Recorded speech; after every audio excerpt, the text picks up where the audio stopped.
হোটেলের একটি বিলাসবহুল ঘরের বাইরে এসে পৌঁছালো। ভিতরে ঢোকার আগে হোটেলের ম্যানেজার এসে বলল, good evening sir, welcome sir. আপনাদের জন্য কিছু আনবো? একটা কাজ করো, এখানে যত ধরনের লিকার আছে তার একটা লিস্ট আমাকে দাও। শিওর স্যার, কিন্তু স্যার যদি আপনার আপত্তি না থাকে, আমি আমাদের হোটেলে থাকা সব লিকারের নাম জানি। আমাদের কাছে টেকিলা আছে 5 লাখ টাকা, ভডকা 8 লাখ টাকা, হুইস্কি 1 লাখ টাকা, আর জিন আছে 12 লাখ টাকা। স্যার আপনি কি নিতে চান? গ্রেট।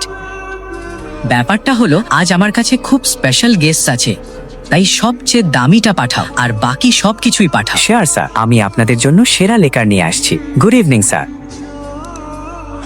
আকরাম, হোটেলটা তোমার, অ্যালকোহলও তোমার, তবুও তোমার ম্যানেজার তোমাকে অ্যালকোহলের দাম বলছে, যখন তুমি যে কোনোটা নিতে পারো। কারণ বন্ধু, আমি দিনের হিসেব করে অ্যালকোহল অর্ডার করি, আর আজকের দিনটা আমার জন্য খুবই গুরুত্বপূর্ণ, আসলে আমাদের সবার জীবনের জন্য। তাই আজ আমরা তিনজনই দামি অ্যালকোহল নেব। তো চল উপভোগ করি।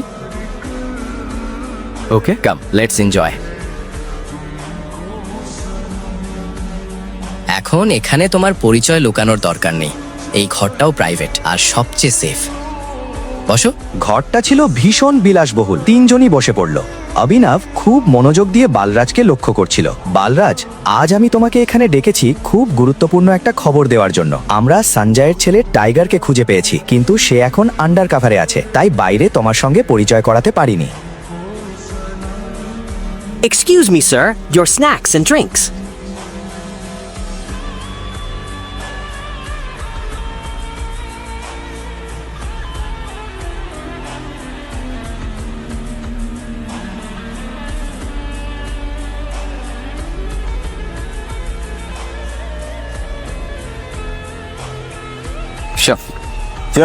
চিয়ার্স।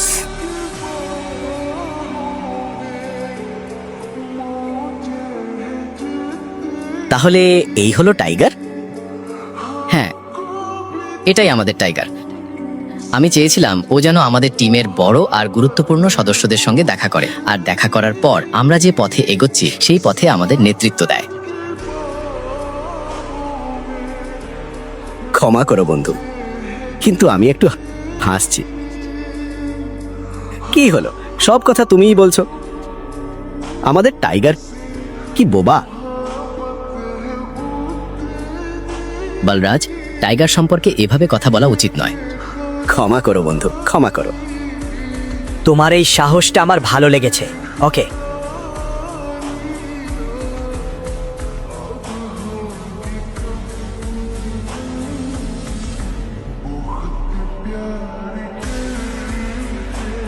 তুমি বস হতে পারো, কিন্তু ভুলে যেও না তুমি কার সামনে বসে আছো। আমি টাইগার। টাইগার না চুপ করে থাকে, না নরম ভাবে কথা বলে। টাইগার সরাসরি গর্জন করে।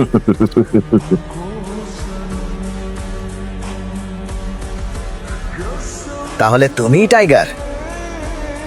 ওকে টাইগার, বলো তো, এত বছর তুমি কোথায় ছিলে? এমন নয় তো যে এত বছর পর হঠাৎ এসে আমাদের মাথার উপর বসে পড়বে আর আমরা মেনে নেব তুমি টাইগার। এটা কি কোনো মজা?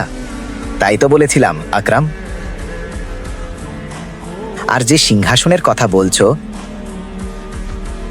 সেটা দখল করা হয় না, সেটা অর্জন করতে হয়, বুঝেছো? আমি খুব ভালো করেই জানি ছিনতাই আমার রক্তে নেই। এত বছর আমি কোথায় ছিলাম, কি করছিলাম, এসব বোঝানোর সময় আমাদের নেই। আর আমি টাইগার কিনা সেটা নিয়ে ওকে,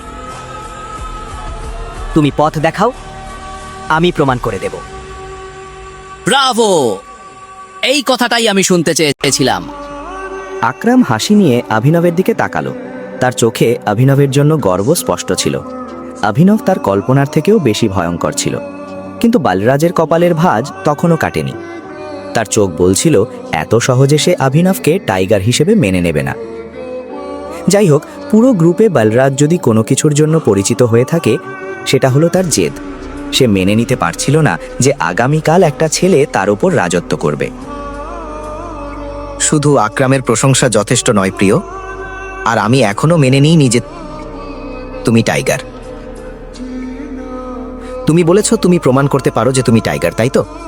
ওকে, আমি তোমাকে চ্যালেঞ্জ করতে চাই। তুমি কি বলছো? রিল্যাক্স আকরাম, রিল্যাক্স। চলো ফাইট করি।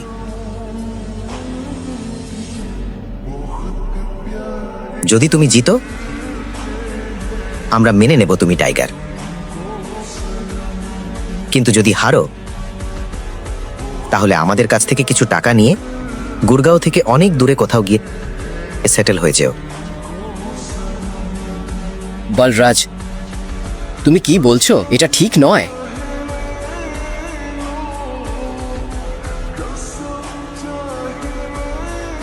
চলো ফাইট করি। কবে ফাইট করতে চাও? এটা শুনে বালরাজের মুখে একটা হাসি ফুটে উঠল। একরাম হতবাক হয়ে গেল। এরপর কি হবে? সত্যি কি ফাইট হবে? অভিনব কি বালরাজকে হারাতে পারবে?